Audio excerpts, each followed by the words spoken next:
So another thing that I usually set within the top of my CSS, so we saw that we set some of these content areas, so I'm going to move those down and I'm going to move these ones up because these ones would be classes that I would use throughout my website, and then these ones are intended for specific sections, and so that's where we're going to move those down. And usually the way that I like to set my values is I start with the body, so we've already got a body tag there, and then I move to the next level down. So from the body, there isn't anything equivalent to the body, but I do have the next main level down. I'm going to remove that script there. I have is wrapper. So this is the main container for my web page. So this is what's going to be surrounding my website, and I've given an ID of wrapper. Also, sometimes you could see them used as classes and so on. So typically I usually like to give it an ID, but we can also give it a class as well. So class of wrapper. So whatever the preference is for the designer or the developer, the results are the same because we want to really isolate out all of the content. And this is where I can do a background color.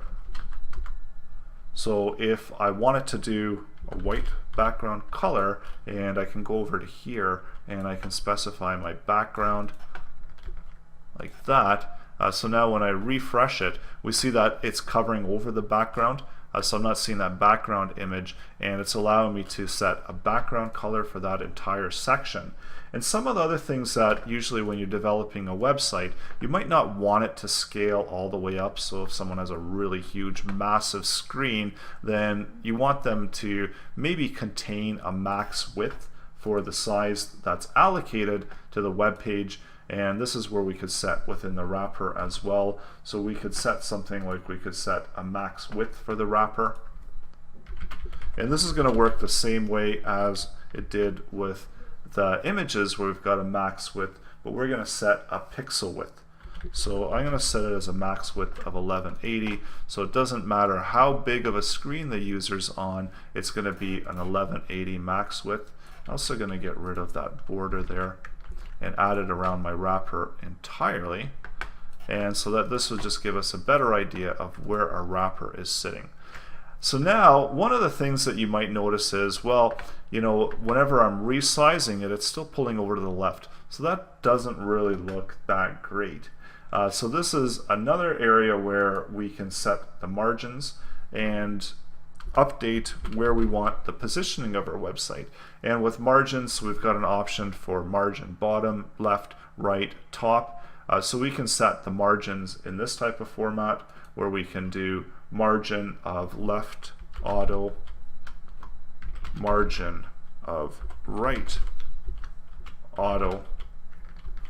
And what this will do is this will actually center our website content, center our whole wrapper element.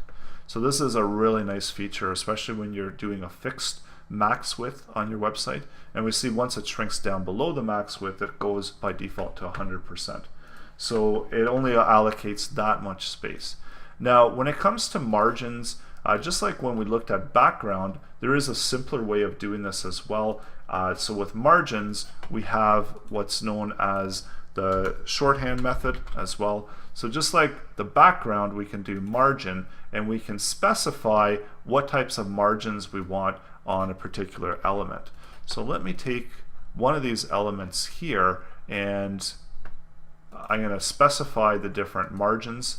And so I'm going to open this up, and within this content area, within the article, I'm going to give it an ID. And this is just something temporary, so temp. So just save that. So this was in order to demonstrate the shorthand of margins. So temp, and we see we've got margin left, margin right.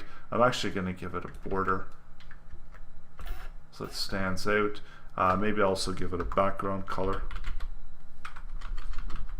So I'll give it a background color of coral so that we can really see where this element is sitting.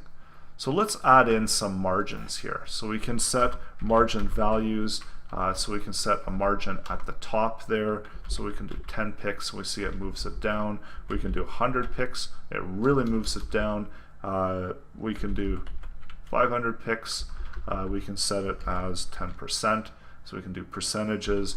So all of these are options, and then the percentages, of course, depends on what size of screen we're on. So the smaller the screen, the smaller the percentage, and so on. So that's the idea with margins. So shorthand for margins gives us the ability to set values for the top there, but whenever we do 100 pixels, we see that the 100 pixels is all the way around. And there's actually something within Chrome where we can see the box model of a particular element. So let's take a closer look at that, and we see that we've got the margins are set there, so I'm not sure how well we can see this. So the next value within the margin shortcut, and I'm going to show you on the other screen as well, the way the Chrome box model works. So we can set maybe another one of 50, and we see that now we've got a value of 100 at the top, a value of the 100 at the bottom, and 50 on the left, 50 on the right. So we also have another option here. We can set another value here. So I can set it at 0 pic. And now what's happening is we've got 0 pic at the bottom, 100 at the top, left and right has 50. So if you think of it, that the way that it's working right now is essentially if you've got all 4 values in there, so maybe I could do 200 pics to really isolate that one out and save that, we can see the way that it's working. So 100 at the top, 50 on the right, 0 at the bottom, and 200 on the left. So this is in a clockwise fashion. So if you include all the different 4 values in there, which is the max that you can include for the shorthand, you cover off top, right, bottom, left. If you've only got 3, the first 2, so that this one is the top, this is going to be the left and the right. If there's not a second value, then it defaults back to the value of the left or the right side and applies that value to the left. And if there's no third value, then it's going to default the bottom to the top value, and so on. And if there's no second value, then it's just going to default them all to 100%. So let's open it up in our other editor here, and this way we can see it in a little bit better fashion there, the way the box model is going to work. So we can see that we can select out that particular element that we want to look at,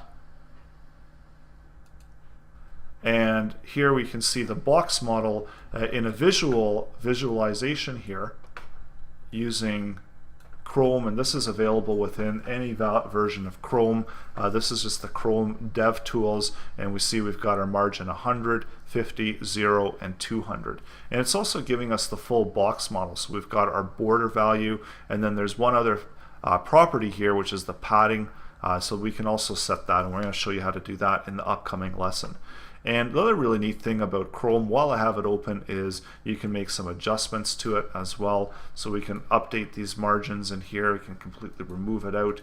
We can also make some updates in here, and just to see how it's going to look. So maybe we don't want to have that many values there. We can update it in Chrome and get a better idea of how it's going to present out. Same thing with the colors. You can update the color. So if I didn't like that, I could change it to red. I can change it to, it looks like it's just a Rebecca purple. So there's a lot of different options here, rosy brown, and so on. So just keeping in mind that these values are only at this current open version of Chrome, and these are not going to be values that are going to be staying within your source code. So this is just another way to kind of practice and work with your code to get it looking and feeling the way you want to present it.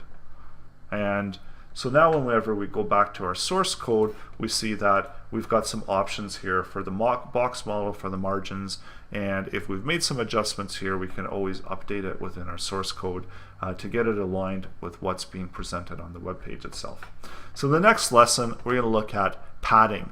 So padding is going to be on the inside of the border, whereas margin is on the outside. So that's coming up.